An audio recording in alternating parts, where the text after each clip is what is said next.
இப்போதைக்கு பார்த்தீங்கன்னா, super deluxe வீட்ல சபரி, அதுக்கப்புறம் எஃப்ஜெல்லாம் மூவ் ஆகிட்டாங்க. இத பத்தி தான் கமருதீன், அதுக்கப்புறம் பார்வதி பேசிட்டு இருக்காங்க. கமருதீன் என்ன சொல்றான்னா, "இப்போ சபரி கூட உனக்கு வந்து செட் ஆகிடும். ஏன்னா ஒரே வீட்ல இருக்கல." அப்படின்னதுக்கு பார்வதி, "அதெல்லாம் தெரியல. எனக்கு தெரிஞ்சு எஃப்ஜே தான் ரொம்ப ஸ்ட்ராங்கு. அதுக்காகவே நான் அவன்கிட்ட என்ன பண்ணேன் தெரியுமா? என்ன கோவம் இருந்தாலும் அவன்கிட்ட வந்துட்டு ஜாலியா பேச ஆரம்பிச்சுட்டேன். இப்போ அவன நான் ஃப்ரெண்ட் ஆக்கிட்டேன்." அதுக்கு கமருதீனுக்கும் அட்வைஸ் பண்றாங்க. "நீயும் அந்த மாதிரி தான் இருக்கணும்." கமருதீன் என்ன சொல்றாருன்னா, "இன்னைக்கு எல்லாரும் ப்ரமோஷன் வந்தாங்க இல்லையா? அவங்கள பார்க்கும்போது பொறாமையா இருந்தது. அதனால நானுமே இப்போ கொஞ்சம் கேம் ஸ்டைல மாத்திக்கணும்." அதுக்கு பார்வதி சொல்றாங்க, "நீ கேம் ஸ்டைல மாத்திக்கோ. பட் ஆனா இவங்க போக்கிலேயே நம்ம போணும். கனி அக்காலாம் பார்த்தியா? என்ன மாதிரி பிளான் போட்டு இந்த வீட்டுக்குள்ள வந்திருக்காங்க. கிச்சன் தான் மெயினு. கிச்சன புடிச்சுட்டாங்க. அதுக்கப்புறம் எல்லாருமே புடிச்சுக்கிட்டாங்க. நானும் உனக்கு இதுதான் அட்வைஸ் பண்ணுவேன். நீ வந்து டீம்ல அவங்க கூட க்ளோஸா பழகிட்டு, அதுக்கப்புறம் நீ என்னெல்லாம் விஷயத்த கரைக்கணுமோ, அந்த மாதிரி கேம் பிளான் பண்ணு. ஏன்னா இல்லன்னு வச்சுக்கோயேன், அந்த டீம்ல இருக்கவங்க எல்லாரும் போயிடுவாங்க. நம்ம மட்டும் வெளியில போயிடுவோம். ஸோ, அதனால அவங்களுக்கு ஏத்த மாரி மூவ் பண்ணும்.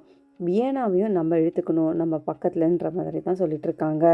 இந்த கேம் பொறுத்தவரைக்கும் ஸ்ட்ராட்டஜியோட விளையாடணும். அதுக்கப்புறம் கமருதீனோட வாய் சும்மா இருக்கா இல்லையான்னு தெரியல. கொஞ்ச நேரத்தில இவருக்குமே அவருக்கு பிடிச்சிருக்கு. அந்த மாதிரிலாம் பேச ஆரம்பிச்சுக்கிறாங்க. சூப்பர் டீலக்ஸில வந்து பார்த்தீங்கன்னா, சபரி இவங்களுக்கெல்லாம் அட்வைஸ் பண்ணிட்டுருக்காரு. இவங்கள நம்ம எப்படி ட்ரிகர் பண்ணணும், எப்படியெல்லாம் பண்ணணும்னு சொல்லிட்டு. ஸோ நம்ம கொடுக்கும்போது கொஞ்சம் ஹியூமானிட்டியா பார்த்து குடுக்கணும்னு சொல்றாரு. அப்பவே பார்த்தீங்கன்னா, வினோத்துக்கு இவர்கிட்ட பேசுறது பிடிக்கல.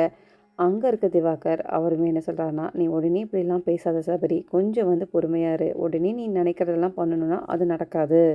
இப்படி இருக்க அதுக்கப்புறம் சுபிக்ஷாக்கு அட்வைஸ் பண்றாங்க. "வியானா உன்னோட ஃப்ரெண்டு தான். ஆனா நீங்க வந்து 2 பேருமே கேம வந்து தனியா புரிஞ்சுக்கிட்டு விளையாடணும். அதுக்கப்புறம் எப்படியெல்லாம் இவங்க வந்துட்டு கேம் குடுக்கணும், அவங்கள வந்துட்டு என்ன மாரிலாம் பண்ணணும்னு" சொல்லிட்டு அதுவுமே சபரி சொல்லிட்டுருக்காரு. ஸோ இத வந்து எல்லாருமே கேட்டுட்ருக்காங்க. வினோத்துக்கும் இவருக்குமே ஆகாதனால வினோத்தையும் கூப்பிட்டு பேசிட்டுருக்காரு. ஸோ வினோத் எல்லாம் ஓகே, ஓகேன்னு சொல்ற மாதிரி தான் இருக்கு. ஆனா அவர் எப்படி அவர் கேம் விளையாட போறாருன்றது நமக்கு தெரியல. நாளையோட டாஸ்க்ல ஏதோ ஸ்டெப்ஸ் எல்லாம் சொல்லிக் குடுத்துட்டு, அதுக்கேத்த மாதிரி தான் இவங்களுமே கேம விளையாட போறாங்களாம். சுபிக்ஷா பொறுத்தவரைக்கும் நெறைய வந்து பிளான் போட்டு இருந்தாங்களாம். இந்த வீட்டுக்கு வந்ததுக்கப்புறம் எல்லாமே சொதப்பி போச்சுன்றாங்க. ஏன்னா, இந்த வீட்ல இருக்கவங்க யாருமே கோஆப்பரேட் பண்ண மாட்டேங்கிறாங்க.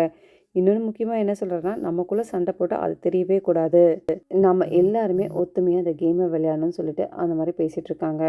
ஸோ இந்தயோட எபிசோடெல்லாம் பார்க்கறதுக்கு, லைவ் பார்க்கறதுக்கு என் சேனல மறக்காம சப்ஸ்கிரைப் பண்ணி சப்போர்ட் பண்ணுங்க. தேங்க்ஸ் ஃபார் வாட்சிங் மக்களே!